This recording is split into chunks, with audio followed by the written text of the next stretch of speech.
অবৈধ অস্ত্রের ব্যবহার ঠেকাতে ভোটের সময় সীমান্ত বন্ধের সিদ্ধান্ত ইসির। জাতীয় নির্বাচনে মনোনয়ন ফিরে পেতে দ্বিতীয় দিনের আপিল শুনানি। যুবদল নেতা হত্যায় ফের উত্তপ্ত চট্টগ্রামের রাউজান। শরীয়তপুরে খোকন দাস হত্যায় ৩ আসামির স্বীকারোক্তিমূলক জবানবন্দি। জেগে বসেছে পৌষের শীত, বিপর্যস্ত জনজীবন। রাজশাহীতে সর্বনিম্ন তাপমাত্রা 7 ডিগ্রি সেলসিয়াস। এবং ভোলার তজুমুদ্দিনে ঘরবাড়ি হারানোর আতঙ্কে বাঁধ নির্মাণ কাজে বাধা। বাসিন্দাদের দাবি পুনর্বাসন।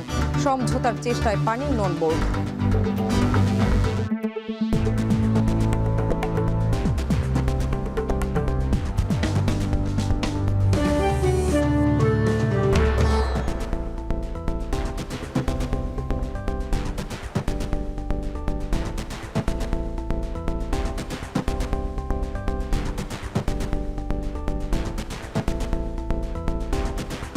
স্বাগত এখন জনপদে। পুরো আয়োজনে আপনাদের সঙ্গে আছি আমি শামিমা শাম্মী। জুলাই অভ্যুত্থানের সময় থানা থেকে লুট হওয়া 15% অস্ত্র ও 30% গুলি এখনও উদ্ধার হয়নি। নির্বাচনের আগে এসব অস্ত্র উদ্ধারের তাগিদ দিয়েছেন নির্বাচন কমিশনার আবুল ফজল মোহাম্মদ সানাউল্লাহ। সকালে চট্টগ্রাম সার্কিট হাউসে আইনশৃঙ্খলা বাহিনীর সঙ্গে মতবিনিময় সভায় এসব কথা বলেন তিনি। এ সময় ইসি সানাউল্লাহ জানান, নির্বাচনের সময় রোহিঙ্গাদের অপব্যবহার রোধে এবং অবৈধ অস্ত্রের চালান ঠেকাতে রোহিঙ্গা ক্যাম্প সিল ও সীমান্ত বন্ধ করে দেওয়া হবে। এছাড়াও নিরাপত্তা জোরদারে চেকপোস্ট বাড়ানো হবে বলেও জানান তিনি।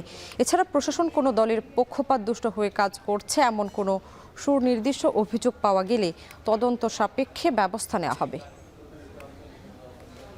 অভ্যুত্থানের পরে আমরা জানি আমাদের উল্লেখযোগ্য সংখ্যক অস্ত্র কিন্তু এখনো উদ্ধার করা সম্ভব হয় নাই। এই পর্যন্ত আমরা আনুমানিক 85%-এর কাছাকাছি হবে অস্ত্র উদ্ধার করতে সক্ষম হয়েছি। এখনো আনুমানিক 15% অস্ত্র কিন্তু উদ্ধার করা সম্ভব হয়নি, এগুলো খুঁজে পেতে হবে। দ্বিতীয় দিনের মতো নির্বাচনী মনোনয়নপত্র যাচাই বাছাই রিটার্নিং কর্মকর্তাদের সিদ্ধান্তের বিরুদ্ধে আপিল কার্যক্রম শেষ হয়েছে। মঙ্গলবার মোট 164টি আবেদন জমা পড়েছে। এর আগে আপিলের প্রথম দিন ইসিতে মোট 42টি আবেদন জমা পড়ে। আগামী 9 জানুয়ারি পর্যন্ত আপিল আবেদন গ্রহণ করা হচ্ছে। দাখিল করা আপিল 10 থেকে 18 জানুয়ারি পর্যন্ত নিষ্পত্তি করবে কমিশন। মনোনয়নপত্র যাচাই বাছাই শেষে সংশ্লিষ্ট রিটার্নিং কর্মকর্তারা মোট 723 জন প্রার্থীর মনোনয়ন বাতিল করেছেন। এতে বৈধ প্রার্থীর সংখ্যা দাঁড়িয়েছে 1842 জন। এদিকে আপিল নিষ্পত্তির পর মনোনয়ন ফিরে পাওয়ার আশা করেন বিভিন্ন দলের প্রার্থীরা। তবে নির্বাচনে লেভেল প্লেইং ফিল্ড ও পরিবেশ নিয়ে শঙ্কার কথাও জানান অনেকে।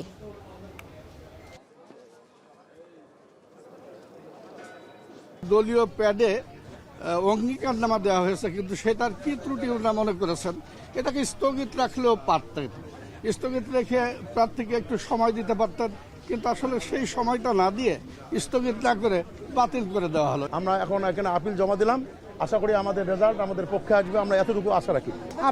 আপিলের সুযোগ পেয়েছি, আমি আপিল করেছি এবং আপিল শুনানির পরে যে আমি ইনশাল্লাহ আমি মাঠে নামবো। একই ধরনের পরিস্থিতিতে দুইজনকে দুই ধরনের রায় দিলেন, একজন এটা বাতিল করলেন আর একজন এটা বৈধ করলেন। এটা আমরা মনে করি যে স্পষ্টভাবেই একটি নির্দিষ্ট দলের প্রতি, একটি নির্দিষ্ট গোষ্ঠীর প্রতি প্রশাসনের এক ধরনের একতরফা এবং পক্ষপাতিত্বের পরিচয় আমরা দেখেছি। শেখ হাসিনা ও তার পিতা বাংলাদেশে গণতন্ত্র হত্যা করেছে, এদেশের মানুষের অধিকার হরণ করেছে বলে মন্তব্য করেছেন বিএনপির স্থায়ী কমিটির সদস্য সালাউদ্দিন আহমেদ। সকালে কক্সবাজারের চকরিয়ার বেগম খালেদা জিয়ার রুহের মাগফিরাত কামনায় আয়োজিত মিলাদ মাহফিলে এ কথা বলেন তিনি। এ সময় তিনি আরও বলেন, শেখ হাসিনা একদলীয় শাসন ব্যবস্থা ও এক ব্যক্তির স্বৈরতান্ত্রিক শাসন ব্যবস্থা প্রতিষ্ঠা করেছিল। আওয়ামী লীগ, ফ্যাসিস্ট শেখ হাসিনা এবং তার পিতা সবসময় বাংলাদেশে গণতন্ত্র হত্যা করেছে, গণতন্ত্র ধ্বংস করেছে এবং এদেশের মানুষের অধিকারকে কেড়ে নিয়েছে। একদলীয় শাসন ব্যবস্থা, এক ব্যক্তির স্বৈরতান্ত্রিক শাসন ব্যবস্থা প্রতিষ্ঠা করেছে। মনোনয়নপত্র বাতিল হওয়ায় বৈষম্যমূলক ও অন্যায় আচরণের অভিযোগ তুলেছেন এনসিপির সিলেট 1 আসনের সংসদ সদস্য প্রার্থী এহতেশাম হক। দুপুরে সিলেট প্রেস ক্লাবে এক সংবাদ সম্মেলনে তিনি এই অভিযোগ করেন। এর আগে গত 4 জানুয়ারি মনোনয়নপত্র যাচাই বাছাই শেষে দ্বৈত নাগরিকত্ব সংক্রান্ত বিষয়ে প্রয়োজনীয় কাগজপত্র যথাযথভাবে জমা দেওয়ার অভিযোগে রিটার্নিং কর্মকর্তা তার মনোনয়নপত্র বাতিল করেন। সংবাদ সম্মেলনে এহতেশাম অভিযোগ করেন, রিটার্নিং কর্মকর্তা বিএনপি সহ অন্যান্য রাজনৈতিক দলের প্রার্থীকে শর্ত সাপেক্ষে সুযোগ দিলেও তার ক্ষেত্রে সুযোগ দেওয়া হয়নি। সংবাদ সম্মেলনে এনসিপির জেলা ও মহানগর পর্যায়ের নেতারা উপস্থিত ছিলেন। শীতের সকাল না থেকে এখন দুপুর হয়ে গেছে। নির্বাচনে কেউ কেন্দ্র দখল করতে আসলে তাদের প্রতিহত করতে হবে বলে হুঁশিয়ারি দিয়েছেন দক্ষিণাঞ্চলের মুখ্য সংগঠক ও কুমিল্লা 4 আসনের প্রার্থী হাসনাত আব্দুল্লাহ। সকালে কুমিল্লার দেবীদারির জাফরগঞ্জ ইউনিয়নে এক উঠান বৈঠকে এ কথা বলেন তিনি। এ সময় তিনি ভোটারদের উদ্দেশ্যে বলেন, ভোট তাদের বিরুদ্ধে দিবেন যারা দুর্নীতি, টেন্ডারবাজি ও মামলাবাজি করে। যারা কেন্দ্র দখল করতে আবার আসবে, এবার আমাদের নারী বোনরা, আমাদের মায়েরা, চাচিরা, এবার আপনারা কেন্দ্র দখল করবেন। হ্যাঁ ইনশাআল্লাহ। কেন্দ্র দখল না, কেন্দ্র পাহারা দিবেন। আপনারা দিবেন কি কেন্দ্র? যারা দখল করতে আসবে তাদেরকে কেন্দ্র থেকে উৎখাত করবেন, প্রতিহত করতে হবে আমাদের। গত 15 মাসে দেশে যে ইতিবাচক পরিবর্তন এসেছে তা অন্তর্বর্তী সরকারের সফলতা বলে জানিয়েছেন মৎস্য ও প্রাণী সম্পদ উপদেষ্টা ফরিদা আক্তার। দুপুরে সাফারে বাংলাদেশ প্রাণী সম্পদ গবেষণা ইনস্টিটিউটে এক সেমিনারে অংশ নিয়ে তিনি কথা বলেন। নানা ধরনের মানুষকে সম্পৃক্ত করে কাজ করার সুযোগ পেয়েছে এবং নতুন চিন্তা করছে, এটাই আমি সফলতা বলবো। আমরা বিভিন্ন মন্ত্রণালয় বিভিন্নভাবে যেই সমস্যা সামনে আসছে আমরা তাৎক্ষণিক সেটা সমাধানের চেষ্টা করছি। আর ভবিষ্যতের জন্য আমরা অনেকগুলো নীতি পরিবর্তন করে দিচ্ছি, যে নীতিগুলো যে সরকারই আসুক তাদেরই কাজে লাগবে। যুবদল নেতা হত্যার ঘটনায় ফের উত্তপ্ত চট্টগ্রামের রাউজান। নিজ বাড়ির সামনে বিএনপি নেতা গিয়াস কাদের চৌধুরীর এক অনুসারীকে গুলি করে হত্যার ঘটনায় নতুন করে আতঙ্ক ছড়িয়েছে স্থানীয় রাজনীতিতে। এলাকায় পুলিশের তৎপরতা বাড়লেও সন্ত্রাসের রাজনীতি বন্ধ না হওয়ায় ক্ষুব্ধ স্থানীয়রা। সোমবার রাতে হত্যার ঘটনায় এখনও কোনো মামলা করেনি পরিবার। বিস্তারিত জানাচ্ছেন ফয়সাল করিম।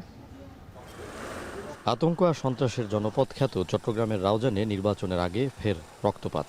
এবার নিজ বাসার সামনে গুলিতে নিহত যুবদল কর্মী জানে আলম শিকদার। সোমবার রাতে বাড়ির সামনে তাকে লক্ষ্য করে গুলি ছোড়ে 3 দুর্বৃত্ত। ঘটনাস্থলেই মৃত্যু হয় জানে আলমের। হত্যাকাণ্ডের পর মোটরসাইকেলে করে পালিয়ে যায় হামলাকারীরা। একটা বাইক ছিল, 3টা লোক ছিল একটা বাইকের মধ্যে।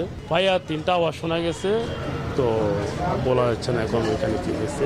আমাকে কি জন্য মারছে সেটা তো জানি না, কারা মারছে সেটাও জানি না। নিহতের স্বজন ও স্থানীয়দের দাবি, দীর্ঘদিন ধরে বিএনপি নেতা গিয়াস কাদের চৌধুরীর আস্থাভাজন কর্মী ছিলেন জানে আলম। কারোর সাথে ব্যক্তিগত বিরোধ বা পূর্বশত্রুতা ছিল না তার।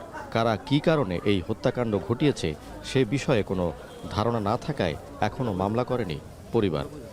আমার বাবার যারা হত্যা করেছে বিনা দোষে কোনো কারণ ছাড়াই, ছেলেটা আমার আব্বু সবার সাথে মিলেমিশে থাকতো, কারোর সাথে কোনো খারাপ ব্যবহার করতো না, সবার সাথে মিলেমিশে থাকতো। চট্টগ্রামের গুরুত্বপূর্ণ এই আসনে গিয়াস কাদের চৌধুরী ও গোলাম আকবর খন্দকার উভয়কেই মনোনয়ন দিয়েছে বিএনপি। তাই সংঘাতের শঙ্কা ছিল আগে থেকেই। নির্বাচনের মাত্র 1 মাস আগে এমন হত্যাকাণ্ডে সেই শঙ্কা আর উদ্বেগ পেয়েছে নতুন মাত্রা। পরিষ্কার রাজনীতি করে, স্বচ্ছ রাজনীতি করে, জনগণের রাজনীতি করে, তো ওদের মতো লোক যদি হত্যাকাণ্ডের শিকার হয় তাহলে এখানে আমরা কোথায় যাব বা কী করব, বা ভোটারদেরকে আমরা কী আশ্বস্ত করব? এখানে আজকে হচ্ছে প্রশাসনের ভূমিকা খুব ইম্পর্টেন্ট, গুরুত্বপূর্ণ। আমরা রাউজানের মধ্যে খুবই শঙ্কিত। একটা হত্যাকাণ্ড যে বিচার হচ্ছে না, প্রশাসন ঘাপটি বেড়ে আছে। আজকে যে 11টা খুনের সুষ্ঠু তদন্ত হইতো, আজকে আরেকটা ঘটনা হইতো না। রাজনৈতিক সংঘাত আর হত্যায় উত্তপ্ত এই জনপদে নৈরাজ্য দমাতে অভিযান ও তৎপরতার ঘাটতি নেই দাবি পুলিশের। কিন্তু তারপরও হত্যার রাজনীতি বন্ধ না হওয়ায় ক্ষুব্ধ জনগণ।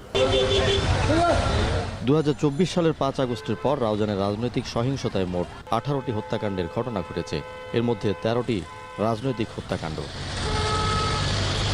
ফয়সাল করিম, এখন চট্টগ্রাম। যশোরে দুর্বৃত্তের গুলিতে রানা প্রতাপ বৈরাগী নামে এক যুবক নিহতের ঘটনায় মামলা হয়েছে। নিহতের পিতা বাদী হয়ে অজ্ঞাতনামা আসামি করে ডামুড্ডা থানায় মামলা দায়ের করেন। ব্যবসায়ীর কারণে হত্যার ঘটনা ঘটতে পারে বলে ধারণা করছে পুলিশ। পুলিশ জানায় রানা প্রতাপ এলাকায় চরমপন্থী দলের সদস্য হিসেবে পরিচিত ছিলেন। তার নামে হত্যাসহ 4টি মামলা রয়েছে। সোমবার সন্ধ্যায় মনিরামপুর উপজেলার কাপালিয়া বাজারে গুলি করে হত্যা করা হয় রানা প্রতাপ বৈরাগীকে।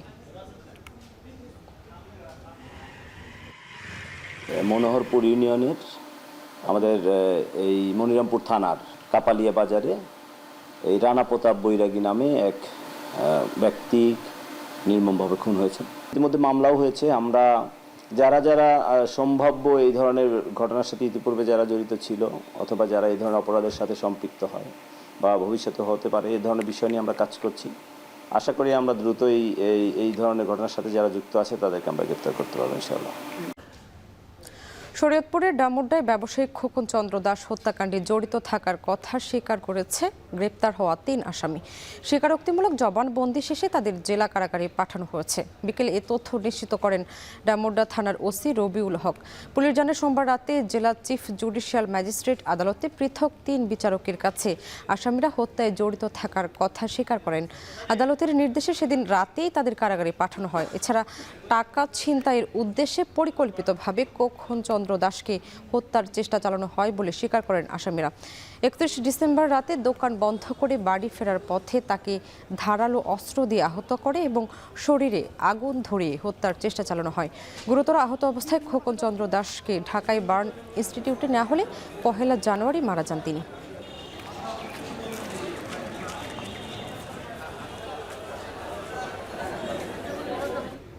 সারা দেশে বেড়েছে শীতের তীব্রতা। দেশের অনেক জেলায় তাপমাত্রা নেমে এসেছে এক অঙ্কের ঘরে। ঘন কুয়াশা আর হিমেল হাওয়ায় বিপর্যস্ত হয়ে পড়েছে জনজীবন। সবচেয়ে কম তাপমাত্রা রেকর্ড হয়েছে রাজশাহীতে। সহকর্মীদের তথ্য ছবিতে প্রতিবেদন।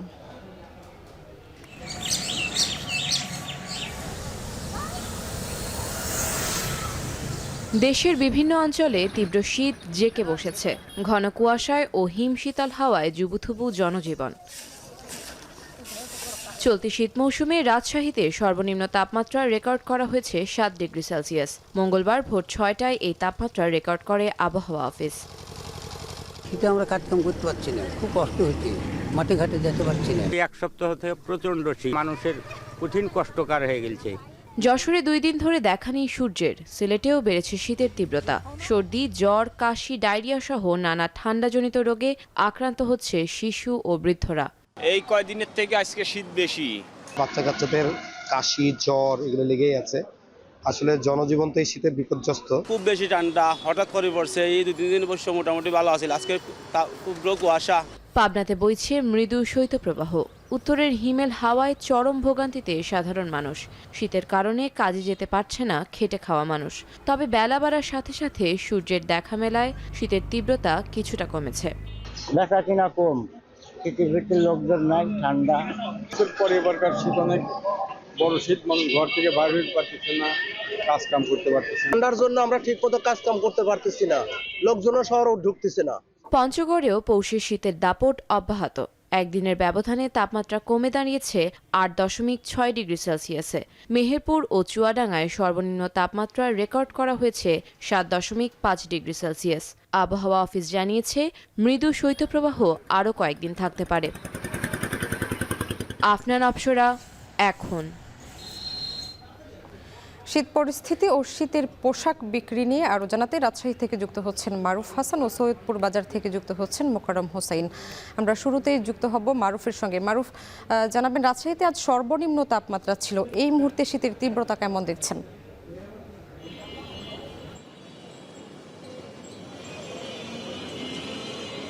শাম্মী, আপনি যেটি বলছিলেন যে রাজশাহীতে আজকে সর্বনিম্ন তাপমাত্রা ছিল 7 ডিগ্রি সেলসিয়াস তাপমাত্রা। সকাল 6টায় রাজশাহী আবহাওয়া অফিস থেকে কিন্তু জানানো হয় যে আজকের সকালে তাপমাত্রা 7 ডিগ্রি সেলসিয়াস এবং যত সময় গড়ায় কিছুটা তাপমাত্রা পরিবর্তন হয়। সকাল 11টায় আমরা দেখেছি সেই তাপমাত্রা 13.8 ডিগ্রি সেলসিয়াস এবং বেলা 12টার সময় কিন্তু একই অবস্থা ছিল এবং বেলা 3টার সময় এই তাপমাত্রা 18.5 ডিগ্রি সেলসিয়াসে পৌঁছায় এবং তারপর থেকে কিন্তু এখন পর্যন্ত তাপমাত্রা ধীরে ধীরে যত সময় যাচ্ছে তত কিন্তু কমতে শুরু করছে। বিশেষ করে রাতের মাঝামাঝি সময় থেকে শুরু করে একদমই সকাল 8টা-9টা এই সময় পর্যন্ত কিন্তু শীতের যে প্রভাব সেটি কিন্তু আমরা দেখতে পাই। এর কারণে বিশেষ করে যারা খেটে খাওয়া মানুষ আছেন, দিনমজুর আছেন এবং শ্রমিক যারা আছেন তাদের কিন্তু বেশি সমস্যায় পড়তে হয়। এবং পাশাপাশি আমরা দেখতে পাচ্ছি যে শীতকে কেন্দ্র করে মানুষের নগরবাসীরা একটু উষ্ণতা খোঁজার জন্য বিশেষ করে পথের দুই ধারে যেখানে দেখা যাচ্ছে যে কম্বল কিংবা শীতের পোশাক বিক্রি করা হয় সেইগুলোতে কিন্তু ভিড় জমাচ্ছেন এবং তারা এখানে কিন্তু খুবই সুলভ মূল্যে কিন্তু তারা তাদের শীতের যে পোশাক, শীতকে নিবারণের জন্য যেসব পোশাক সেগুলো কিন্তু তারা সংগ্রহ করছেন। এবং আমরা দেখতে পাচ্ছি নগরীর যে রানীবাজার যে মোড়টিতে আছে সেখানে কিন্তু এখানে কম্বল বিক্রি করা হচ্ছে এবং এখানে খুবই কম দামে কিন্তু কম্বল বিক্রি করা হয়। আমরা দেখতে পাচ্ছি যে বিকেল থেকে কিন্তু এখানে ক্রেতাদের এক ধরনের মানে হিড়িক পড়ে যায় এবং আমরা দেখতে পাচ্ছি যত সময় যায় এবং শীত মৌসুমে এখানে কিন্তু কেনা বেচার যে প্রভাব সেটি কিন্তু অনেক বেশি পরিসরে হয়ে থাকে। পাশাপাশি নগরীর আরও বিভিন্ন জায়গায় সাহেব বাজার থেকে শুরু করে আলুপট্টি এই জায়গাগুলোতেও কিন্তু শীতের পোশাক বিক্রি করা হয়। ফুটপাত থেকে শীতের পোশাক সংগ্রহ করে বিশেষ করে মধ্যবিত্ত বা নিম্ন মধ্যবিত্ত শ্রেণীর মানুষরা কিন্তু এখানে বেশি পরিমাণে ভিড় জমায়। পাশাপাশি শীতের যে প্রভাব নগরীর বিভিন্ন প্রান্তে আমরা ঘুরে দেখেছি যে জীবনযাত্রার যে স্বাভাবিকতা সেটি কিন্তু অনেকটা ব্যাহত হয় এবং বিশেষ করে বিকেলের সময়গুলোতে কিন্তু পথচারী বা মানুষ তাদের কিন্তু প্রয়োজনীয় জিনিস কেনাকাটা করার জন্য বাইরে বের হয়। আর সকাল থেকে শুরু করে যখন ধীরে ধীরে দুপুর গড়িয়ে যায় তখন থেকে কিন্তু শীতের যে তীব্রতা সেটি কিন্তু কিছুটা অনুভূত হয়। তবে একদমই ভোরবেলায় সেই শীতের যে অবস্থা সেটি কিন্তু আসলে দৃশ্যমান। আপনারা জানেন যে আজকেই কিন্তু আমরা দেখতে পেয়েছি যে এই মৌসুমের নিম্ন তাপমাত্রা রাজশাহীতে কিন্তু রেকর্ড করা হয়েছে। শাম্মী, রাজশাহী থেকে শীতের যে খবরাখবর এই ছিল এখন পর্যন্ত আমার কাছে। দর্শক, শীতের আরও খবর জানাতে সৈয়দপুর থেকে যুক্ত হচ্ছেন মোকাররম হোসেন। মোকাররম, জানাবেন শীতের পোশাক বেচাকেনা কেমন দেখছেন আর ছিন্নমূল মানুষের ভোগান্তি চোখে পড়ছে কিনা জানাবেন।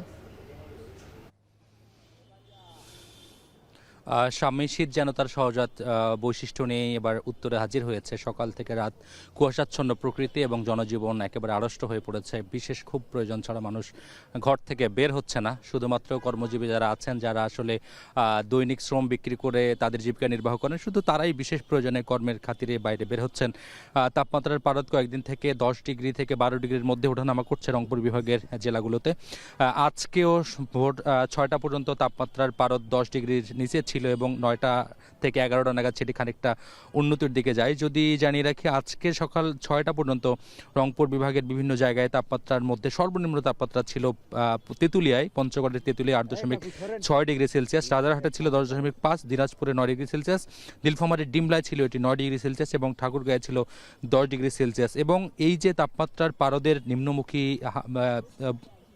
চরিত্র, যার কারণে এই শীতের কাপড়ের যে চাহিদা সেটি বাজারে বেড়েছে। গত কয়েকদিন থেকে, অর্থাৎ টানা এক সপ্তাহের বেশি, মোট 10 দিন থেকে শীতের এরকম প্রাদুর্ভাব হয়েছে, যার ফলে কিন্তু উত্তরের জনজীবনের শীতের পোশাকের খুব বড় প্রয়োজনীয়তা দেখা দিয়েছে এবং সূর্যের দেখা না পাওয়ায় শীতের যে কাপড়গুলো আছে মানুষের, সেগুলো সঠিকভাবে রোদের তাপ দিতে না পারায় নতুন নতুন কাপড়ের দরকার পড়ছে, যার ফলে মানুষ খুব স্বল্প প্রয়োজনে এই যে খোলা বাজারগুলো আছে সেগুলো থেকে শীতের পোশাক সংগ্রহ করছেন। বিক্রেতারা বলছেন গত কয়েক বছরের মধ্যে গেল 2 বছর শীতের প্রকোপ বেশি ছিল। শীতের যে মৌসুম, সেই মৌসুম অনুযায়ী শীতের প্রকোপ বেশি ছিল, যার ফলে তাদের বিক্রিও বেড়েছে। যে বাজারটি থেকে আমরা কথা বলছি, এটি সৈয়দপুরের একটি কাপড়ের বাজার। এই কাপড়ের বাজারে 20 টাকা থেকে শুরু করে 1000 টাকায় পর্যন্ত কাপড়ের বিক্রি হয়। সেটি কিনতে কিন্তু নিম্ন আয়ের মানুষরা, অর্থাৎ এবং বিশেষ প্রয়োজনে যাদের কাপড়ের দরকার তারাও ভিড় করছেন। আবহাওয়া বলছে আগামীকাল থেকে খানিকটা সূর্যের দেখা মিলতে পারে, তবে সেটি খুব বেশিক্ষণ স্থায়ী হবে না বলেও তারা জানিয়েছেন।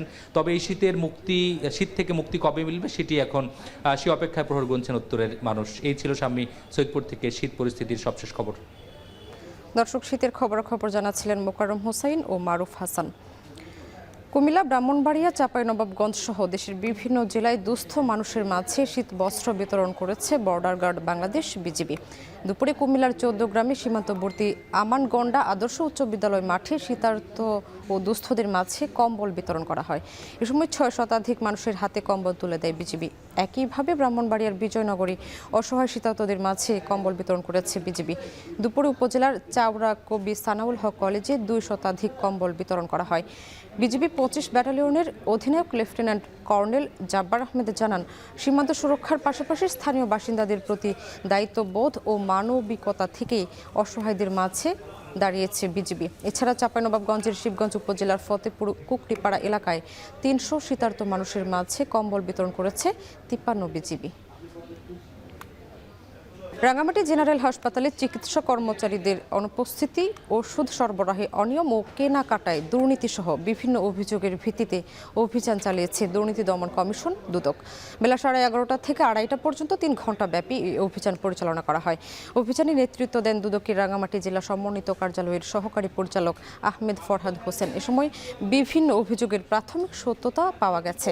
দুদক জানায়, অভিযানের সময় হাসপাতালের চিকিৎসক ও কর্মচারীরা অনুপস্থিত ছিলেন। এছাড়া প্যাথোলজি সহ বিভিন্ন সেবা প্রদান ও ওষুধ সরবরাহে অনিয়ম, অবহেলা, হাসপাতালের ওষুধ সহ বিভিন্ন কেনাকাটায় দুর্নীতির অভিযোগ খতিয়ে দেখেন দুদক কর্মকর্তারা। পরিচ্ছন্ন নগরী গড়ে তুলতে কুমিল্লা সিটি কর্পোরেশনের উদ্যোগে শুরু হচ্ছে বিশেষ পরিষ্কার পরিচ্ছন্নতা অভিযান। সকালে এই অভিযানের উদ্বোধন করেন কুমিল্লা সিটি কর্পোরেশনের প্রশাসক মোহাম্মদ শাহ আলম। সকাল থেকে অভিযানে অংশ নেন শতাধিক পরিচ্ছন্নতা কর্মী। ঢাকা চট্টগ্রাম মহাসড়কের পদুয়ার বাজার অংশ ও আশপাশের এলাকা, সড়ক এবং শপিং কমপ্লেক্সের সামনে চালানো হয় অভিযান। সিটি কর্পোরেশন কর্তৃপক্ষ জানায়, এই কর্মসূচির আওতায় সড়কের পাশাপাশি ড্রেন ও খাল থেকে ময়লা আবর্জনা পরিষ্কার করা হবে।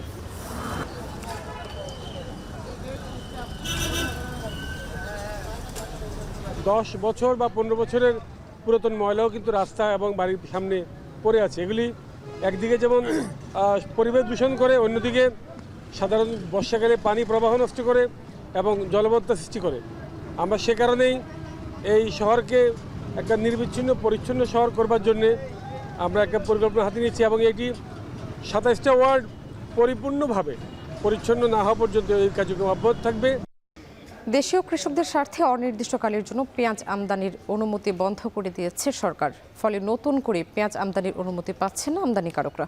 হিলি স্থলবন্দর কর্তৃপক্ষ বলছে, নতুন করে পেঁয়াজের আইপি ইস্যু করা হবে না, তবে আগের অনুমতিপ্রাপ্ত আইপি পাওয়া পেঁয়াজ দেশে আনা যাবে আগামী 30 জানুয়ারি পর্যন্ত। গেল 7 ডিসেম্বর থেকে 9,000 টনের বেশি পেঁয়াজ আমদানি হয়েছে হিলি স্থলবন্দর দিয়ে। এদিকে ভোমরা স্থলবন্দর ও সাতক্ষীরার পাইকারি বাজারে প্রতি কেজি পেঁয়াজের দাম 5 টাকা পর্যন্ত বেড়েছে। ব্যবসায়ীরা বলছেন, আগের অনুমোদিত আইপির পেঁয়াজ বন্দরে না পৌঁছালে দাম আরও বাড়তে পারে। যত বড় পরিকল্পনাই হোক না কেন, রাজনৈতিক অঙ্গীকার ছাড়া সেন্ট মার্টিনের পরিবেশ রক্ষা সম্ভব নয় বলে মন্তব্য করেছেন পরিবেশ উপদেষ্টা সৈয়দা রিজওয়ানা হাসান। সকালে ইন্টারকন্টিনেন্টালে সেন্ট মার্টিন নিয়ে কর্মশালায় উপদেষ্টা আরও বলেন, প্রস্তাবিত মাস্টার প্ল্যান ধাপে ধাপে বাস্তবায়ন করবে সরকার। আশা করি এই মাস্টার প্ল্যানটা সকলের মতামত নিয়ে যখন আমরা ফাইনাল করে গেজেট নোটিফিকেশন করব, এইটার মাধ্যমেই আমরা দ্বীপটাকেও রক্ষা করতে পারবো, স্থানীয় জনগোষ্ঠীর স্বার্থ সুরক্ষা করতে পারবো। আরেকটা কথা, যে এই মাস্টার প্ল্যানের বাস্তবায়নে কিন্তু স্থানীয় জনগোষ্ঠীর একটা ভূমিকা বড় করে আমাদেরকে রাখতে হবে এবং এটা স্পষ্ট করে দিতে হবে। তো আশা করি আমাদের প্রচেষ্টার ফলে সেন্ট মার্টিনও বাঁচবে, সেন্ট মার্টিনের উপর নির্ভরশীল জনগোষ্ঠীও বাঁচবে এবং আমরাও বিশ্বকে দেখাতে পারবো। ভোলার তজুমউদ্দিনে পানি উন্নয়ন বোর্ডের ৭৪ কোটি টাকার বাঁধের কাজ বন্ধ করে দিয়েছে বাসিন্দারা। তাদের দাবি, পুনর্বাসন বা কোনো সহায়তা ছাড়াই তাদের ঘরবাড়ি সরানোর নির্দেশ দিয়েছে পাউবো। নির্দেশ অনুযায়ী ঘর না সরানোয় বাড়ি ঘরের মধ্যেই মাটি ফেলা শুরু করে দিয়েছে ঠিকাদার। ইমতিয়াজুর রহমানের প্রতিবেদন আর ছবি তুলেছেন অঙ্কুর রায়। ভোলার তজুমউদ্দিন উপজেলার চাঁদপুর ইউনিয়নের সত্তরঊর্ধ্ব আয়েশা বিবি। মেঘনার অব্যাহত ভাঙনে এখন পর্যন্ত 4 বার সর্বস্ব হারিয়েছেন এই বৃদ্ধা। প্রায় 10 বছর আগেই অসুস্থ ছেলেসহ পরিবারের 5 সদস্য নিয়ে ভুইয়াকান্দি গ্রামে আশ্রয় নেন তিনি। সম্প্রতি নিজের বসতভিটার জমিটুকু পানি উন্নয়ন বোর্ডের নির্মাণাধীন বাঁধের মধ্যে পড়ায় ফের আশ্রয়হীন হওয়ার আতঙ্কে আয়েশা বিবি। আমরা কই গিয়া কই থাকুন, আরও ফুল একটা রসুন ফুল একটা ঘর বোঝা দিয়ে নাই না ফুলটা ঘর দুয়ার ভাঙ্গা কোথায় যাবো কে আঙুতে জায়গা দিব আমরা যে এক বেলার বাচ্চামু এই পয়সা রাঙো আসো নাই। একই গ্রামের দিনমজুর নুরুল আমিন নির্মাণাধীন বাঁধে শেষ আশ্রয়ের ভিটামাটি হারানোর শঙ্কায় আহাজারিতে ভেঙে পড়েন তিনি। ঘর করে থাকি আমার অনবল আমার উঠাই দিব আমি এখন কই যাবো আমার কোনো জায়গা জমি নাই। ইউনিয়নের দালালকান্দি, কাজীকান্দি ও ভুইয়াকান্দি জেলেপল্লীর প্রায় ৩ শতাধিক পরিবারের একই অবস্থা। সম্প্রতি কোনো সহায়তা বা পুনর্বাসন ছাড়াই নতুন বাঁধ নির্মাণ শুরু করে পানি উন্নয়ন বোর্ড, যে কারণে নির্মাণ কাজ বন্ধ করে দিয়েছে বিক্ষুব্ধ এলাকাবাসী। ক্ষতিপূরণের দাবিতে নদীর তীরে মানববন্ধন ও বিক্ষোভ মিছিল করা হয়। আবেদন করেছেন সংশ্লিষ্ট দপ্তরেও। আমার স্বামী নাই, আমি কত কষ্ট করে 2 কেরা জমি কিনে দেব, তারপর আমরা আরেক কারণে বসবাস করব। এটাই আমরা সরকারের কাছে আমরা দাবি। আমরা জায়গা কিনা ঘর করছি, এখন আমাদের জোর করে আমাদের জায়গার হয়ে যাবে। সরকার অবশ্যই এটা একটা বাজার দিছে। স্থানীয়দের বাধায় হুমকির মুখে বাঁধের কাজ। তবে ক্ষতিগ্রস্তদের জন্য কোনো বরাদ্দ না থাকায় সমঝোতার মাধ্যমে যথাসময়ে বাঁধের কাজ শেষ করার আশ্বাস পানি উন্নয়ন বোর্ডের। প্রজেক্টটা পাস হয়েছে, এইভাবে তারা জমি দান করবে, সেই জমিতে আমরা কাজ করব। লোকাল চেয়ারম্যান তারা প্রতিনিধি ডিও লেটার দিচ্ছে, এমপি ডিও লেটার দিচ্ছে, ডিপো এইভাবে প্রণয়ন হয়ে আসছে। আমাদের সুযোগ নেই পূর্ব দিকে সরানোর। জেলা প্রশাসক বলছেন, বিশেষ বিবেচনায় পুনর্বাসনের ব্যবস্থা নেওয়া হবে ক্ষতিগ্রস্তদের। কৃষিখাস জমি বন্দোবস্ত দেওয়ার ক্ষেত্রে তারা একটা অগ্রাধিকার পান। সেরকম কেউ যদি থাকে আমাদের কাছে আবেদন করলে সংশ্লিষ্ট উপজেলার মাধ্যমে উপজেলা কৃষিখাস জমি বন্দোবস্ত যে কমিটি আছে, কমিটির মাধ্যমে যথানিয়মে আবেদন করলে সেগুলো আমরা বিবেচনা করব অগ্রাধিকার ভিত্তিতে। 2023 সালের ডিসেম্বরে 74 কোটি টাকায় বেড়িবাঁধ নির্মাণের উদ্যোগ নেওয়া হয়। কাজ শেষ করার কথা রয়েছে 2026 সালের জুনে। ইমতিয়াজুর রহমান, এখন ভোলা।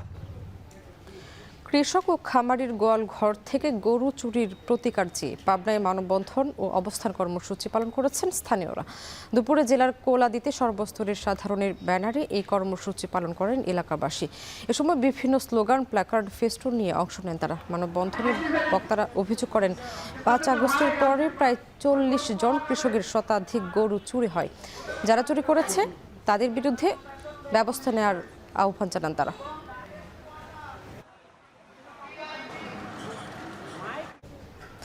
নেত্রকোনায় সড়কের মালামাল জমিতে রাখাকে কেন্দ্র করে 2 গ্রুপের সংঘর্ষে অন্তত 12 জন আহত হয়েছেন। সকালে জেলার কেন্দুয়া উপজেলার বাট্টা গ্রামে সংঘর্ষের সূত্রপাত হয়। স্থানীয়রা জানায়, সড়কের মালামাল ব্যক্তি মালিকানাধীন জমিতে রাখা নিয়ে লতিফ মিয়া ও এখলাস মিয়া গ্রুপের মধ্যে বিরোধ তৈরি হয়। এরই জেরে দফায় দফায় লাঠি নিয়ে 2 গ্রুপের সংঘর্ষে আহত হয় 12 জন। পরে আহতদের ময়মনসিংহ মেডিকেল কলেজ হাসপাতালে ভর্তি করা হয়। খবর পেয়ে পুলিশ ঘটনাস্থলে এসে পরিস্থিতি নিয়ন্ত্রণে আনে।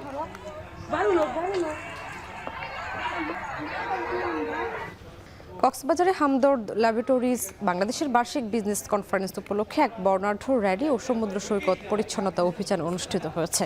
বিকেল 3টায় শহরের হোটেল সি প্যালেস থেকে র্যালিটি শুরু হয়ে সমুদ্র সৈকতের লাবণী পয়েন্টে গিয়ে শেষ হয়। র্যালিতে প্রধান অতিথি ছিলেন প্রতিষ্ঠানটির প্রধান মোতাওয়াল্লি ও ব্যবস্থাপনা পরিচালক এবং হামদর্দ বিশ্ববিদ্যালয়ের প্রতিষ্ঠাতা ডক্টর হাকিম মোহাম্মদ ইউসুফ হারুন ভূঁইয়া। র্যালি শেষে পরিবেশ রক্ষায় সচেতনতা বৃদ্ধিতে হামদর্দের কর্মীরা সমুদ্র সৈকতে বিশেষ পরিচ্ছন্নতা অভিযানে অংশ নেয়। এছাড়া র্যালিতে হামদর্দের জনপ্রিয় ফ্রুট সিরাপ আম্রপালি সহ বিভিন্ন পণ্যের প্রদর্শনী করা হয়। অনুষ্ঠানে বিশেষ অতিথি ছিলেন হামদর্দ বাংলাদেশের সিনিয়র পরিচালক অধ্যাপক কামরুন নাহার হারুন।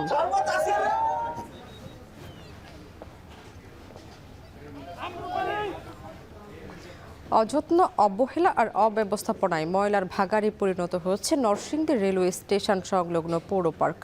শিশুদের কলকাকলি আর বিনোদনের জায়গাটি বিষাক্ত প্লাস্টিক বর্জ্যের স্তূপে দূষিত হচ্ছে প্রতিনিয়ত, যেখানে জীবনের ঝুঁকি নিয়ে খেলছে শিশুরা। কর্তৃপক্ষের উদাসীনতায় নাগরিক সুবিধা থেকে বঞ্চিত হচ্ছে শহরবাসী। কাউসার আহমেদের ছবিতে বিস্তারিত জানাচ্ছেন রাকিবুল ইসলাম।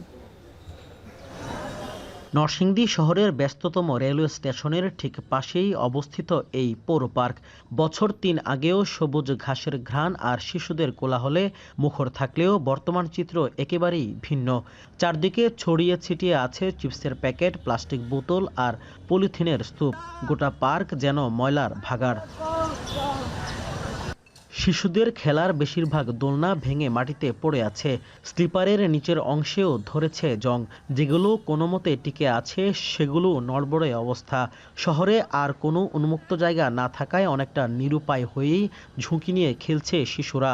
পৌর পার্ক ছাড়াও ঢাকা সিলেট মহাসড়কের পাশে আরও একটি পার্কের অবস্থাও বেহাল।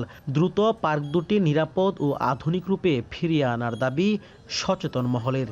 বাচ্চাদের যে রাইডসগুলো আছে ওইগুলো ভেঙে গেছে, নষ্ট হয়ে গেছে। পৌর পার্কের অবস্থা খুবই বাজে, খুবই জঘন্য, ময়লা আবর্জনা দিয়ে একদম ভরে গেছে। আশেপাশে ময়লা, ধুলা খেলতে ভালো লাগে না। যেগুলো সংস্করণ করে এই প্রত্যেকে বিন বসায় দিলে বাচ্চাদের জন্য কিছু খেলার নতুন খেলার ইয়েগুলো তৈরি করে দিলে এবং কিছু বসার জায়গা দিলে মনে হয় ভালো হয় আর কি। তবে পার্কটির আধুনিকায়নে প্রয়োজনীয় ব্যবস্থা নেওয়ার কথা জানিয়েছেন পৌরসভার প্রশাসক।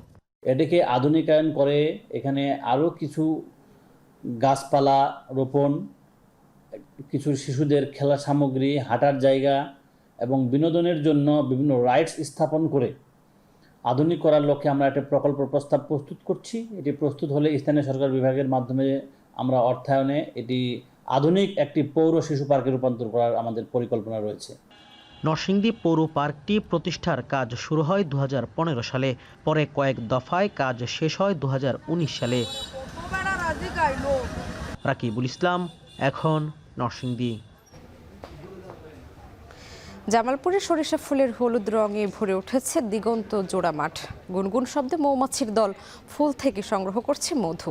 এই মৌসুমে সরিষা ফুলের মধু আহরণে ব্যস্ত সময় পার করছেন মৌচাষীরা। তবে প্রশিক্ষণ ও স্বল্প সুদের ঋণ পেলে বাণিজ্যিকভাবে মধু উৎপাদন আরও বাড়বে বলে মনে করেন তারা। জুয়েল রানার পাঠানো তথ্য, ছবি নিয়ে বিস্তারিত। গত 3 সপ্তাহ আগে নারায়ণগঞ্জ থেকে জামালপুর সদর উপজেলার চর মহাডাঙ্গা গ্রামে এসেছেন 56 বছর বয়সী মোহাম্মদ শফিকুল ইসলাম বাবুল। দীর্ঘ 13 বছর ধরে মৌ চাষ করছেন তিনি। শখের বশে 4টি মৌ বাক্স দিয়ে শুরু করলেও বর্তমানে তার খামারে রয়েছে 250টি বাক্স। এসব বাক্স থেকে প্রতি সপ্তাহে তিনি 12 থেকে 15 মণ মধু সংগ্রহ করছেন। চলতি মৌসুমে সব খরচ বাদ দিয়ে প্রায় 8 থেকে 10 লাখ টাকা লাভের আশা তার। এই বছর আমাদের খরচ মনে করেন একটু বেশি গেছে, কারণ বক্স বাড়াইছি। আমার প্রায় 10-11 লক্ষ টাকা গেছে খরচ হইয়া। তো সমস্ত খরচপাতি দিয়ে আল্লাহর রহমতে দেখা গেছে আমার প্রায় 10 থেকে 15 লক্ষ টাকা লাভ থাকবে। সরিষা ক্ষেতের পাশে সারি সারি মৌবাক্সে প্রতিটি বাক্সে রয়েছে প্রায় 45 থেকে 50 হাজার মৌমাছি। এসব মৌমাছি ফুল থেকে মধু সংগ্রহ করে বাক্সে জমা করে। সপ্তাহে একদিন মধু সংগ্রহ করেন চাষিরা। খুচরা বাজারে প্রতি কেজি মধু বিক্রি হচ্ছে 350 থেকে 400 টাকায়, আর পাইকারিতে প্রায় 300 টাকায়। খাঁটি মধুর চাহিদা বাড়ায় অনেক ক্রেতাই সরাসরি মাঠে এসে মধু কিনছেন। 100+ বক্স আছে, তা মোটামুটি প্রতি বছর এর থেকে আমার আর কি আমার যেটুকু রোজগার হয় সেটাই আমার মোটামুটি ভালোই চলে। খরচা মধু এক একটা ফুলের এক একটা রেট আছে। মানে মনে করেন সরিষার ফুলটা মধু আমরা 300 টাকা খরচা বেশি, 350 টাকাও বেশি। বাজারের মধুটা ভেজাল হওয়ার সম্ভাবনা থাকে। এটা আমাদের চোখের সামনে হচ্ছে কাটা হয় দেখি, এবং এটা মনে হচ্ছে অনেক ভালো পিওর। যেহেতু 100% পিওর মধু এটা সবাই দেখে নিচ্ছে, তার জন্য আসলে 50 টাকা 100 টাকা দাম করছে না। কৃষি বিভাগ জানায় এবছর জামালপুরে 40,982 হেক্টর জমিতে সরিষা আবাদ হয়েছে। মাঠে স্থাপন করা হয়েছে প্রায় 3,500 মৌবাক্স। এসব বাক্স থেকে প্রায় 60 থেকে 70 টন মধু সংগ্রহের সম্ভাবনা রয়েছে, যার বাজার মূল্য প্রায় 80 থেকে 85 কোটি টাকা। কৃষির সাথে যারা সম্পৃক্ত তাদেরকেও যদি আমরা সচেতন করতে পারি এবং খামারিদেরকে যদি আমরা মাঠে যথাযথভাবে বসাইতে পারি, তাহলে আমাদের কৃষি উৎপাদন 25 থেকে 35% বৃদ্ধি পাবে। ওয়েদার কন্ডিশন ভালো, আমাদের সরিষাটাও আমরা মোটামুটি সঠিক সময়ে লাগাতে পেরেছি। এজন্য আমরা আশা করছি যে আমাদের মধুর ফলন বা মধু যে আমরা নিষ্কাশন করব এটার পরিমাণও আমাদের আশানুরূপ হবে, এবং অন্যান্য বছরের তুলনায় ইনশাআল্লাহ এবার আমরা মধুর ফলনটা অনেক বেশি পাবো।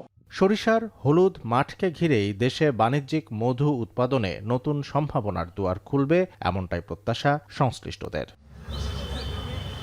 শামসুল আরেফিন, এখন জামালপুর। এই ছিল এখন জনপদে। এখন টেলিভিশন ওয়েবসাইটে দেখতে ভিজিট করুন এখন.tv। এছাড়া ফেসবুকে দেখুন facebook.com/tv.এখন এবং ইউটিউবে এখন টেলিভিশন দেখতে ভিজিট করুন youtube.com/c/echontv।